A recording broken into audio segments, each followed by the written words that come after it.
Segundo livro de Reis, capítulo de número 6. Segundo livro de Reis, capítulo de número 6.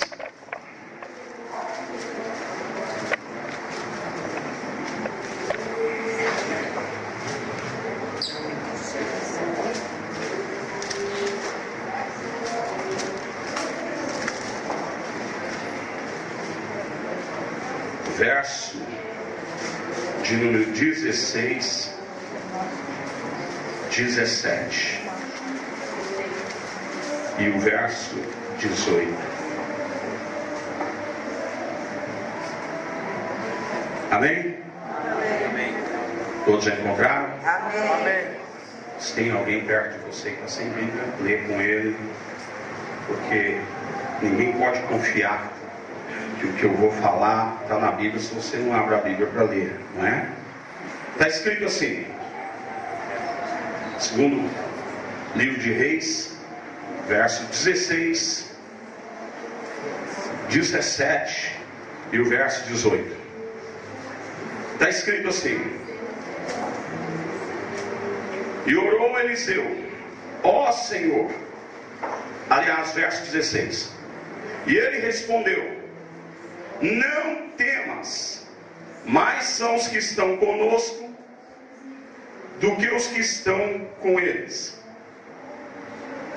E orou Eliseu: ó Senhor, peço-te que lhe abras os olhos, para que veja. E o Senhor abriu os olhos do moço, e ele olhou e viu que o monte estava cheio de cavalos e carros de fogo em redor de Eliseu. Enquanto o inimigo descia contra ele, Eliseu orou ao Senhor: fere, peço-te, de cegueira a esta gente. E feriu-a de cegueira, conforme a palavra de Eliseu. Amém? Amém. Verso de número 16, só vocês. 1, 2 e... E ele disse: não temas, porque mais são os que estão conosco do que os que estão com eles. Glória a Deus. Para alguém do seu lado, entendeu? Entendeu? Principalmente o verso 16. Principalmente o verso 16. Glória a Deus. Amém. Vamos para a gente fechar. Queridos, inimigos brotam, pessoas para causar tropeço no nosso caminho brotam, se multiplica.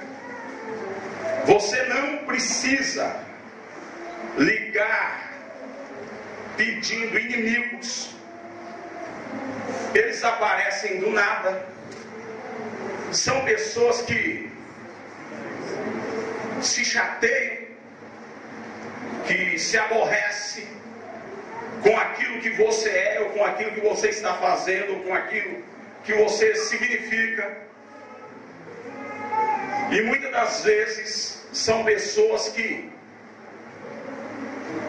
também se tornam inimigos. Não dá para falar como é que eles surgem, por relacionamentos quebrados.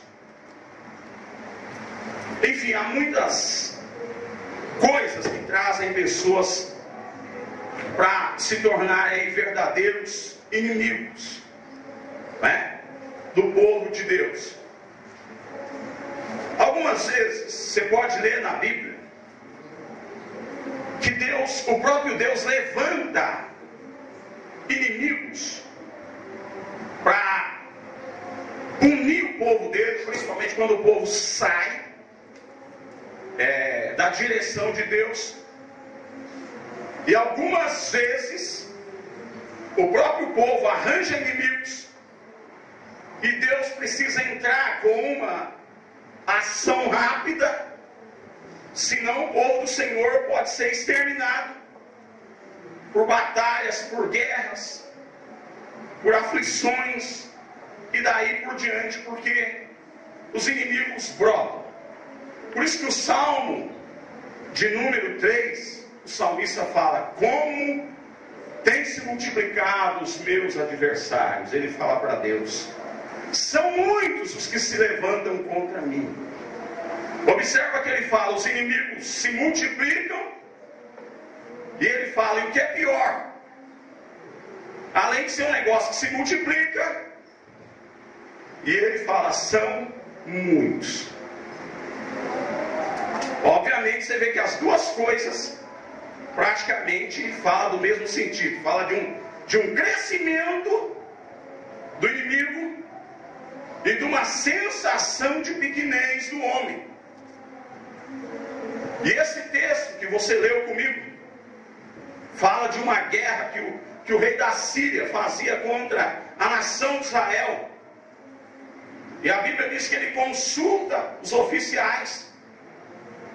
Ele conversa com seus oficiais, seus capitães, com seu exército. E ele fala: olha, eu vou botar o meu acampamento em tal lugar. Qual era a estratégia dele? Armar um acampamento, pegar os oficiais, o pessoal dele, e ficar ali como se fosse como é que eu posso dizer, uma cobra esperando a hora de dar o bote. Ou seja, a hora que eles passarem por aqui, a gente se levanta contra o povo de Israel, a gente os massacra, e a ideia deles, o alvo deles aqui seria fazer um verdadeiro extermínio com o povo de Israel. O povo do Senhor não sabia das ciladas, o povo do Senhor não tinha noção do que estava sendo armado, dos laços que estavam sendo armados, mas também não podia ignorar que no meio deles havia um homem de Deus, que o que o rei da Síria falava na cama dele, Deus revelava para esse homem, e o nome do homem é Eliseu. Então o que acontece? Todas as vezes que o rei da Síria decidia colocar o acampamento dele no local para armar uma cilada para o povo de Israel, automaticamente Deus usava Eliseu e dizia para o rei de Israel: olha, não passa por ali, porque eles estão armando uma cilada para você, e se tu passar por ali, vai ser pego e vai morrer muita gente. E a Bíblia diz que isso fez Eliseu não uma nem duas vezes. O verso 10 afirma isso, que ele avisou várias vezes dessas ciladas, dessas confusões, dessas guerras que o rei da Síria queria ter contra o povo de Israel. Mas a Bíblia chega a um determinado momento que o rei da Síria fica desconfiado, fala: mas eles tinham tudo para passar por aqui hoje, não passaram. No outro dia tinham que passar por ali, não passaram. Ele olha para os capitães dele, ele conversa com ele e fala: vocês não vão me fazer saber quem é dos nossos? Quem é dos nossos que é pelo rei? Quem dos nossos é pelo rei de Israel? Quem é que está saindo daqui, indo do outro lado, entregar para o rei de Israel os meus planos, os meus projetos? Tem alguém infiltrado aqui, tem traição aqui, tem gente aqui no meio que está jogando os dois lados. Eu quero saber quem é esse cara, eu quero a cabeça dele. Aí alguém se levanta e fala para o rei da Síria: ó rei, ninguém de nós, ó rei meu senhor, mas o profeta Eliseu que está em Israel faz saber ao rei de Israel as palavras que tu falas na tua câmara de dormir. O que ele está dizendo é o seguinte: Eliseu, ele tem tanta comunhão com Deus, que quando você pensa, Deus conta para ele. Então, dessa maneira, o Senhor faz um plano e Deus estraga. Então, para que não haja nenhum tipo de problema, o rei resolve tomar uma atitude. Ele fala: vocês vão lá, se infiltrem lá, procura saber onde é que está Eliseu, me fala a cidade que ele está, onde é que mora esse cara que tem comunhão com Deus, onde é que ele mora, o que é que ele faz. Eu quero saber que hora que ele entra, que hora ele sai, vou mandar um exército. E aí a gente traz ele para cá. Ele não vai ter como avisar o rei de Israel, e a gente pega eles e faz uma carnificina. A Bíblia diz que eles vêm, fala com o rei de Israel, né? Então avisa e fala, ele está em Dotã. E quando chega no verso 14, o rei fala, já que ele está nessa cidade, a Bíblia diz que ele enviou para lá cavalos, carros e um grande exército, os quais vieram de noite e cercaram a cidade. Um homem de Deus, com o seu moço auxiliar, contra um exército. E a Bíblia diz que eles vêm à noite, porque toda pessoa covarde, toda pessoa falsa, e toda pessoa que não tem peito para ficar frente a frente com você, com a gente, eles procuram agir traiçoeiramente. Noite aqui fala de, além de falar da noite no sentido literal, também fala de uma hora escolhida, de um plano diabólico, astuto, malicioso, para pegar o povo de Israel de surpresa. E uma coisa que é interessante você ver nesse texto, é que eu acho interessantíssimo isso, é que a Bíblia diz que Eliseu tinha um moço que andava com ele, era uma espécie de discípulo, que Eliseu estava meio que treinando para o ministério. E a Bíblia diz que esse moço se levanta de manhã muito cedo. E a Bíblia diz que ele se levanta e saiu. E a Bíblia diz que quando ele sai, ele viu que um exército com cavalos, carros, tinha cercado a cidade. A Bíblia diz então, o seu moço lhe perguntou, ai meu Senhor, que faremos? Ele volta para Eliseu e fala, ó, tem uma surpresa para a gente aí, e não é das mais agradáveis. A cidade está cercada, tem carros, tem cavalo, tem um grande exército. E eu sinto que nós estamos encrencados. Não sei porquê, mas eu sinto de alguma forma, a gente não comprou briga com ninguém, mas eu sinto que de alguma maneira esse negócio é para nós. Eliseu vai, conversa com o moço dele. E o homem de Deus, a mulher de Deus, quando tem realmente uma comunhão com Deus, pode observar uma coisa: ele não dá muito crédito, nem muita ênfase ao que o inimigo fala.